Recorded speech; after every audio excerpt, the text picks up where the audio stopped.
Bonsoir tout le monde, senti bon, bienvenue dans Tikose Aklin, c'est avec un pile plaisir, un pile qui est content, ti nouvelle de ouf. Moi remè pote nouvelle ça yo ba nou. Of course, vieux nou en ligne, li remè. Le la gade le ouais, haïtien getan mette passeport sous tête yo, men job là. Y a passé on l'autre moun qui pa gen un passeport dans bêtise. Eh bien, journée jodi a rale corps sans roin. Ma ozo sorgi. Avadra sorgi range corps. Nan moment m'a parlé ensemble avec ou la moun senti bon, gon dernière information qui fait tomber pour Aïs. Yes, Lin pral ba ou nan bon ti mamite côté m'abdou partager, tapoter. Abonnez ensemble avec Chanel là parce que wap joine toute qualité information net nous fait zin, nous ba information, nous éduquer moun tout bagay net. Lin nan son pot pour lié et c'est femme ça. Son femme moun pa ka mette do la terre yo trop petit. Son moun senti bon. Jodi à la même nan moment m'a parler ensemble avec ou là. Autorité américaine yo, ma bon information de sous sûr.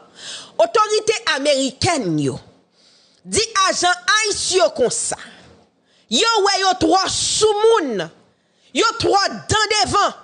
Yo trois nan colette.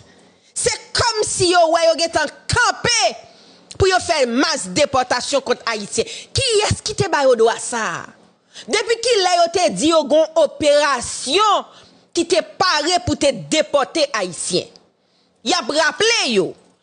Caractéristique job yo c'est pour yo suivre ça la loi mande yo pour yo faire. So yo relé yo. Yo di yo tande. Gen bri kouri nouvelle gaye tout deux yo a cap dit que pral gen masse déportation sous haïtien. Eh bien, yo même autorité yo pa bay droit pour manier haïtien. Yo poko jam di gen yon masse déportation k'ap fait. Yo rappelé yo. Journée jodi a partager live là oui pour imbécile qui pense déportation t'a pral fait yo pour yo tande moi yo rappelé yo. Déportation son processus lié. Li pa ka pou tèt yon moun journée jodi a te sous TPS et puis TPS li fini pour moun na marcher paisiblement dans la rue sans que le pas fait li pas commettre aucune infraction et que journée jodi a pour un agent Aïs ta vinil déposer la patte sous li qui loi te dit ça. Dès qui prévient dès qui manigance. Y a le plus loin pour yo dire. Yo connaît que si gen yon opération Aïs ka fait yon côté, yo joigne yon haïtien c'est tout normal pour